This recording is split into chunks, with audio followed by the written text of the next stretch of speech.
Welcome to Bear Races.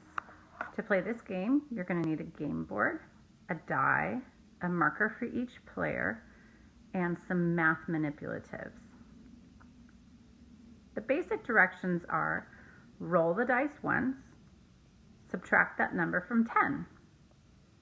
You could use your fingers. Those make wonderful math tools. You could use counters like pennies. This one is called a reckon rec and it uses beads. When you use math manipulatives, you're modeling each number with an object. So you're getting what's called a one-to-one correspondence.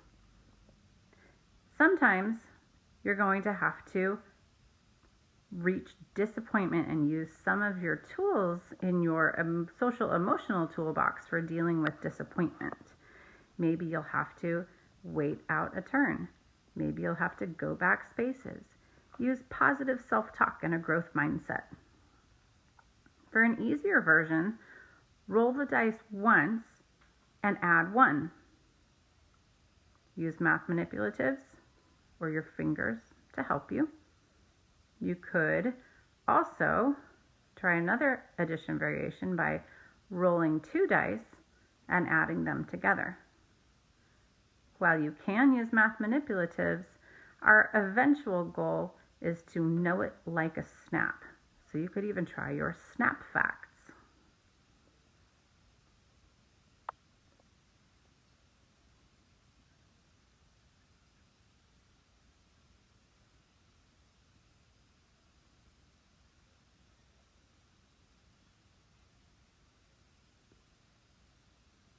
An even more challenging version is to roll 2 dice, add them together, and subtract from 20.